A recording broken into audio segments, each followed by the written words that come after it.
अस्सलाम वालेकुम दोस्तों, मैं हूं आपका एडवाइज़र आफ्ताब शकील। बहुत ज़्यादा दोस्तों को कमेंट्स आ रहे थे कि सर विरासत की तकसीम का यानी तरका का तरीक़ाकार बता दें कि तरका की तकसीम करते वक्त कौन से फ़राइज़ जो है ना वो अदा करने चाहिए, ताकि कल को कोई भी बंदा जो है दोबारा हमारी विरासत को अदालत में चैलेंज ना कर सके, किसी पंचायत में चैलेंज ना कर सके या हमें किसी दुश्वारी का सामना ना कर सके। आज की हमारी वीडियो इसी के मुतल्लिक होगी। वीडियो की तरफ जाने से पहले अगर आप लोग को ज़मीनी मामलात में कोई भी किसी किस्म का मसला है, नीचे कमेंट्स करें। मैं इंशाल्लाह पूरी वीडियो बनाकर आपकी रहनुमाई करूंगा, आपका मसला हल करूंगा। लेकिन उसके लिए मेरे चैनल को सब्सक्राइब करें, साथ बेल आइकन पर क्लिक करें ताकि मुझे पता चले मेरे मैच्योर सब्सक्राइबर हैं, मैं जल्द से जल्द वीडियो बनाकर आपका मसला हल कर सकूँ। तो आते हैं जी आज की अपनी वीडियो की तरफ। जब किसी का कोई वारिस फोत हो जाता है तो उस जितने भी उसके जायज़ वारसान हैं जो विरासत के हकदार हैं, तो उनकी तवज्जो जो है ना वो विरासत की तरफ हो जाती है कि जल्द से जल्द जो हमारा हिस्सा बनता है ना वो हमें विरासत में से मिल जाए। कानूनी तौर पर, शरई तौर पर विरासत जो जो विरासत को डिवाइड करने से पहले जो है ना जिन चीज़ों को देखना है, जिन चीज़ों को अदा करना है, जिन चीज़ों के अदा करने के बाद आपने विरासत को तकसीम करना है, वो किसी के इल्म में नहीं है। हर बंदा जैसे ही वो वालिद साहब फोत हुए, वालदा फोत हुए, उनको दफनाया दफनाया करने के बाद लड़ाई झगड़े शुरू हो गए जी, मेरी विरासत मेरी विरासत मेरी विरासत।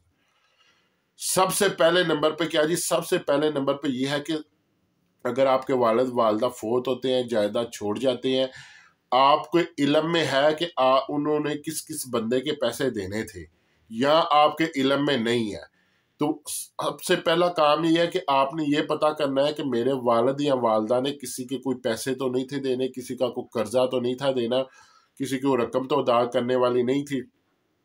आपने आलन अल्लान जो है ना वो जनाजगाह में, ठीक है, यहाँ जहाँ पे आपने अपना बुरा वगैरह लगाया होता है, अहले मोहल्ला में आपने चाहे ऐलान करवा दें जी मेरे वालिद वालदा फोत हो गई, अगर किसी ने का उनके साथ लेन देन था तो वो अपना लेन देन साबित करके वो हमसे पैसे ले सकते हैं। अब वो पैसे किस तरह से अदा होंगे कि जो उनकी जायदाद है या उनका बैंक बैलेंस पड़ा हुआ है, अगर बैंक बैलेंस पड़ा हुआ है तो वहाँ से पैसे निकलवा कर उनका वो कर्जा अदा किया जाएगा।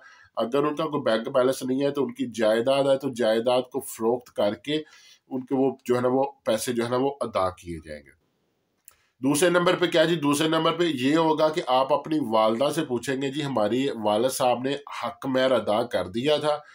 अगर उन्होंने हक महर अपनी ज़िंदगी में अदा कर दिया था तो वेल एंड गुड है। अगर उन्होंने हक महर नहीं अदा किया था तो आप उनकी जायदाद में से अपनी वालदा को उनका हक महर अदा करेंगे।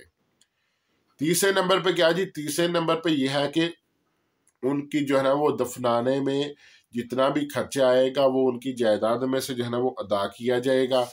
तो जितना वो खर्चा होगा वो अदा करने के बाद फिर जो जायदाद बचेगी वो जायदाद जो है ना वो असली, उस जायदाद के आप असली हकदार होंगे कि उसको आप तकसीम कर सकते हैं, उससे पहले नहीं। हाँ, अगर कोई उनका जो है ना वो बेटा था जो वो उनका इलाज करवा रहा था तो उसने ही अपने पास रखा, सारे बेटे भाइयों ने मिलकर जो है ना वो नहीं किया, अगर उस बेटे के पास वो उनके इलाज मालजे के तमाम अखराजात के बिल हैं तो वो भी उनके अदा करने होंगे।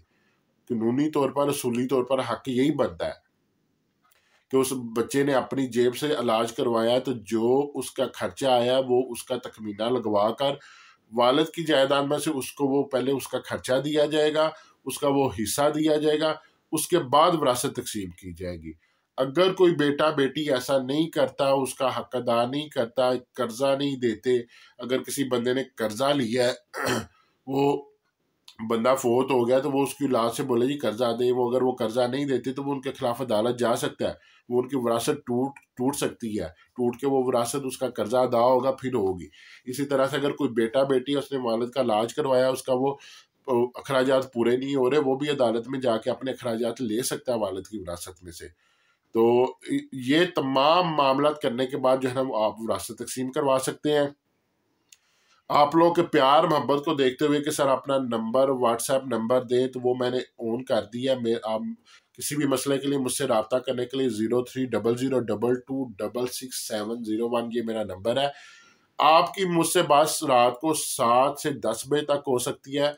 मुझसे रब्ता करने के लिए आपको जो है ना वो अपॉइंटमेंट लेनी पड़ेगी। अपॉइंटमेंट की जो है ना वो बिल्कुल मकबूल सी थोड़ी सी फ़ी होगी, जो आप इजी कैश या जैज़ कैश के थ्रू जो है ना वो पे करके आपको टाइम दे दिया जाएगा, मेरा असिस्टेंट टाइम दे देगा। यूट्यूब पर आप 100 कमेंट्स करें, 1000 करें, फ्री ऑफ कास्ट आपको रिप्लाई किया जाएगा। यूट्यूब पर जितना भी मेरा एक्सपेंसेस आ रहे हैं वो मैं अपने पास से पे कर रहा हूँ। तो लेकिन अगर आप लोग जो इंडिविजुअल मेरे से रब्ता करना चाहते हैं, हर बंदे का ये मैसेज आता है कि सर अपना नंबर दें, उसके लिए मैंने अपनी एक पूरी टीम तश्कील दे दी है कि जो आपको जो है ना वो टाइम देगी और बता देगी। जब आप जो है ना अपॉइंटमेंट लेंगे उनसे, वो आपको टाइम दे देंगे कि इतने बजे आपने जो है ना वो कॉल करनी है, उतने बजे आप मुझे कॉल करेंगे, आप व्हाट्सएप पे लाइव आ जाएं, मोबाइल पे आ जाएं, तो मैं आपका मसला हल करूँगा। मुझे डॉक्यूमेंट्स आप व्हाट्सएप पे शेयर कर सकते हैं।